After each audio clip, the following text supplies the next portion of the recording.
বাচ্চাগুলো বলে কি তাদের মুখে নাকি স্বাদ নাই, তাই তারা স্বাদ ফিরে আনতে মাখা নিয়ে চলে এসেছে। আজকে ভাবলাম তাদের ভিডিওটা আমি একটু শেয়ার করে দিই। তাদের স্বাদ ফিরে আনতে তারা এত আইটেম এনেছে, তাও নিজেরা চাঁদা তুলে টাকা দিয়ে কিনে এনেছে, নিজেদের পকেট থেকে টাকা দিয়ে এত সুন্দর সুন্দর খাবার এনেছে তারা খাবে মুখের স্বাদ ফিরে আনার জন্য।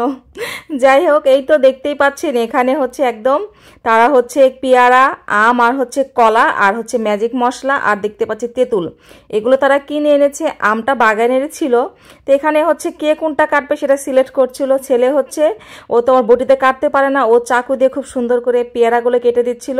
আর এখানে আমার ভাস্তি হচ্ছে ও হচ্ছে খুব সুন্দর করে আম কাটছিল।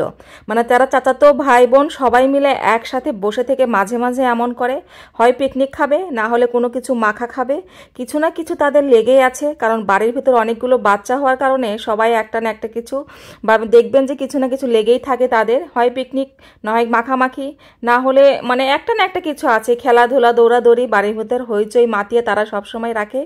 তো এখানে সুন্দর করে পেয়ারা কেটে রেখেছে, আমি আবার একটু খেয়ে দেখলাম পেয়ারাটা মিষ্টি আছে, আর হচ্ছে আমটা তো অনেক টক ছিল। তারপরে তারা সুন্দর করে মাখবে। আর এখানে হচ্ছে এই তো তাবাসসুম হচ্ছে খুব সুন্দর করে কলা কাটছিল আর পানির ভিতর ভিজিয়ে রেখেছিল।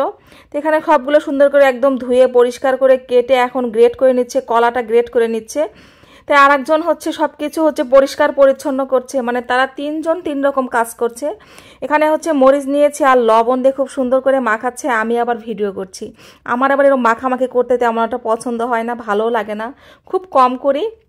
তো এই তো দেখতে পাচ্ছেন তাবাসসুম আবার খুব সুন্দর মাখাতে পারে, আর ওর হাতের মাখাটাও খুব মজা লাগে। আর একটা মাছই খুব ডিস্টার্ব করছিল, কারণ বাড়ির বাইরে বসে থেকে সবাই মিলে উঠানে বসে থেকে খাচ্ছিল, মাখাচ্ছিল আসলে। তো তেঁতুল দিয়ে এইরকমভাবে তেল দিয়ে মাখাচ্ছে, আমার তো এখন আবার জিভে পানি চলে আসছে। প্রায় অনেকগুলো তারা এনেছে, তো বাড়ির সবাইকে তারা খাবে, তারা কিন্তু একাই খায় না। ছোট একটা পিকনিক করলে সবাইকে একটু হলে টেস্ট করায়। আবার দেখতে পাচ্ছেন বাচ্চাদেরকে এটাই আনন্দ আসলে। এখানে খুব সুন্দর করে তারা মাখাচ্ছে, আর আম কুচি করেছে, যে আম যে গ্রেট করে রেখেছে সেটা এখন কলার ভিতর দিয়ে এখন খুব সুন্দর করে একদম চটকিয়ে চটকিয়ে মাখাচ্ছে। ছোট মানুষ যেটুকু পারে তাই করছে। এরপরে হচ্ছে দিয়ে দিচ্ছে পেয়ারা।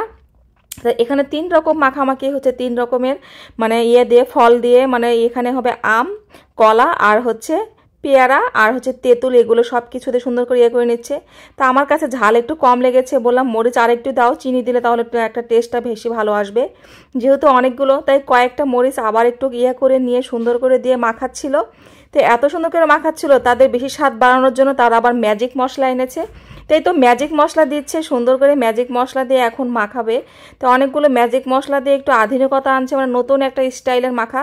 তো মাখার ভিতরে যে কেউ ম্যাজিক মশলা দেয় প্রথমবার দেখলাম তাদের দেখে, মানে তারা তাদের মুখে স্বাদ ফিরে আনতে যা যা করা লাগে তাই। এরপরে দিয়ে দিবে তারা স্বাদ বাড়ানোর জন্য আরেকটু কাসুন্দি। এই তো কাসুন্দি দিয়ে এইরকম মাখালে নাকি আরও টেস্ট বেড়ে যায়। তারপরে ধনিয়ার গুঁড়া, জিরার গুঁড়া সব কিছু দিয়ে তারা এত মজা করে মাখাচ্ছিল, তারপরে কিন্তু আসলেই একদম লোভনীয় হয়ে এসেছিল। একদম গলে সুন্দর লোভনীয় মতো হয়েছে, খুবই মজা হয়েছিল। তারা তো একদম দেখেন কি বলে।